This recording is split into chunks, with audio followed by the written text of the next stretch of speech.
chou. Prenez-en. Putain, t'es relou, je suis hyper à la bourre là.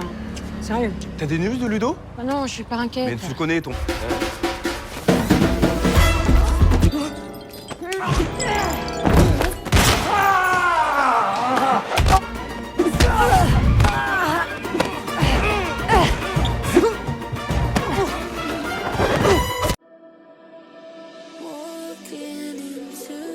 Alright, so this story begins with a tragedy. Leo's brother Ludo is killed in Hamburg. It's like a punch to the gut for Leo. You can just feel her world come crashing down the moment she hears the news. Ludo wasn't just her brother, he was her confidant, partner in everything. Now he's gone. Grief is overwhelming, but even more than that, there's this burning need inside her to know what happened.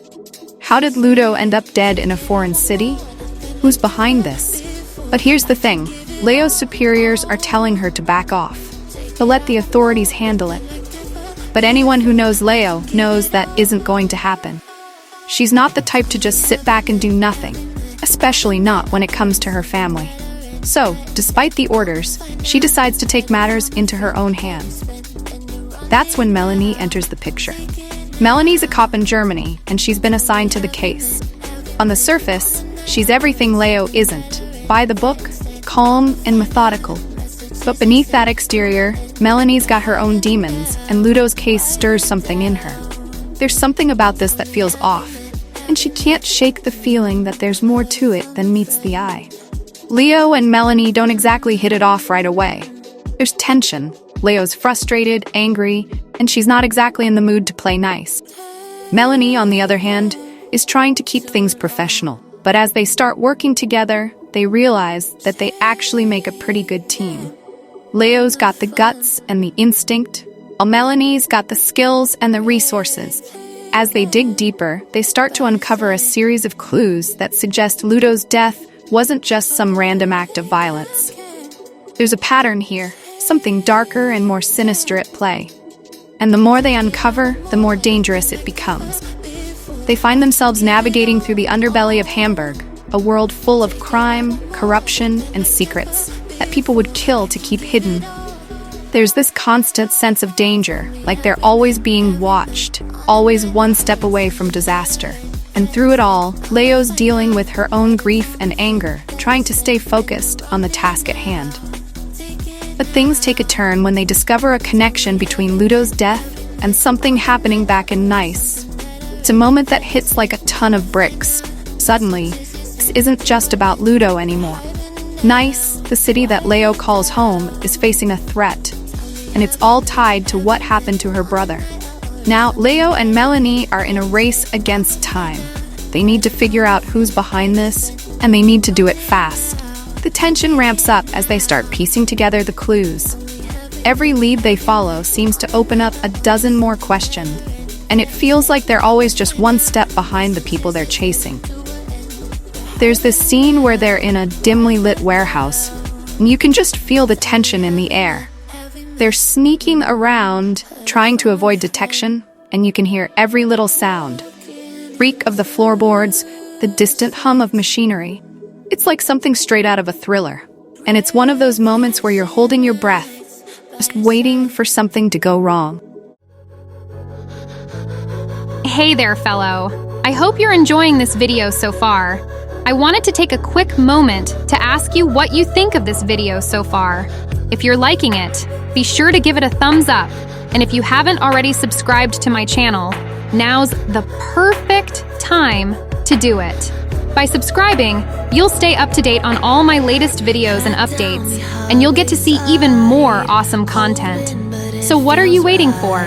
Like, subscribe. Thanks for watching. And sure enough, things do go wrong. They get spotted, and suddenly it's a full-on chase. Mélanie's trying to keep things under control, but Leo's already charging ahead, determined to catch the guy who's running. They're dodging through alleyways, hopping over fences, and it's just pure adrenaline. But in the chaos, Leo gets separated from Mélanie, and she ends up cornered. It's one of those moments where you're thinking, oh no, this is it, she's done for. But Leo's not going down without a fight. She manages to outmaneuver her attacker and escape, But it's a close call. Too close. It's a wake-up call for both of them that they're in way over their heads. As they regroup, there's this shift in their relationship. They're starting to trust each other more, relying on each other in ways they didn't before. It's no longer just about solving the case. It's about surviving, about protecting each other. They start to open up more, sharing their fears, their frustrations. And through these conversations, you start to see the real people beneath the tough exteriors. Leo talks about her brother, about how close they were, how she always looked up to him.